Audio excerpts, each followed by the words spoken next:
So ಇವತ್ತು ನೀವು ಹಮ್ಮಿಕೊಂಡಿರೋ ಕಾರ್ಯಕ್ರಮ ತುಂಬ ಸಾಂದರ್ಭಿಕವಾಗಿ ಇಂಪಾರ್ಟೆಂಟ್ ಕಾರ್ಯಕ್ರಮ. ತುಂಬ ಸಂತೋಷ ಆಯಿತು. ಇದು ಭಾಳ ಒಳ್ಳೆಯ ಕಾರ್ಯಕ್ರಮ. ಇವತ್ತಿನ ದಿನ ಗಿಡ ಮರಗಳನ್ನೆಲ್ಲ ಇದು ಮಾಡ್ತಾ ಇದ್ದಾರೆ, ಕಡಿತಾ ಇದ್ದಾರೆ, ಹಾಳು ಮಾಡ್ತಾ ಇದ್ದಾರೆ, ನಾಶ ಮಾಡ್ತಾ ಇದ್ದಾರೆ. ಹಾಗಾಗಿ ಇವತ್ತು ನೀವು ಈ ಥರ ಒಂದು ಪ್ರತಿಯೊಬ್ಬರಿಗೂ ಈ ಒಂದು ನಾಲೆಡ್ಜ್ ಬೆಳೆಸ್ತಾ ಇರೋದ್ರಿಂದ ಗಿಡ ಮರಗಳ ಬೆಳೆಸಿ ಎಲ್ಲ ಇದು ಪ್ರಾಣಿ ಪಕ್ಷಿಗಳಿಗೆ ಮತ್ತು ಜೀವ ನಮ್ಮ ಮನುಷ್ಯರಿಗೆ ಎಲ್ಲರಿಗೂ ಒಳ್ಳೆಯದಾಗಲಿ ಅಂತೇಳಿ ನಿಮ್ಮ ಒಂದು ದೃಷ್ಟಿ, ನಿಮ್ಮ ಉದ್ದೇಶ ಭಾಳ ಚೆನ್ನಾಗಿರುವಂಥದ್ದು ಪ್ರಸ್ತುತವಾಗಿದೆ. ಇವತ್ತು ಆ್ಯಕ್ಚುಲಾಗಿ ಮನುಷ್ಯನಿಗೆ ಗಾಳಿ ಭಾಳ ಇಂಪಾರ್ಟೆಂಟು. ಗಾಳಿ, ಬೆಳಕು, ನೀರು ಇವು ಮೂರು ಭಾಳ ಇಂಪಾರ್ಟೆಂಟು. ಅದರಲ್ಲೇ ಇಂಪಾರ್ಟೆಂಟ್ ಗಾಳಿ ಇಲ್ಲ ಅಂದರೆ ಅವ್ನು ಸತ್ತಂಗೆನೆ. ಅದರಿಂದ ಉಸಿರೇ ಹಸಿರು, ಹಸಿರೇ ಉಸಿರು ಅಂತ ನಿಮಗೆಲ್ಲರಿಗೂ ಗೊತ್ತಿದೆ.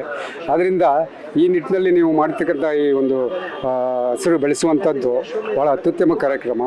ನಿಜವಾಗ್ಲೂ ನನಗೆ ಭಾಳ ನೋವಾಗ್ತಾಯಿತ್ತು.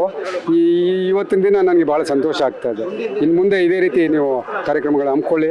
ಒಳ್ಳೆಯದಾಗಲಿ ನಿಮಗೆ. ಥ್ಯಾಂಕ್ ಯು, ಧನ್ಯವಾದಗಳು. ಓಕೆ.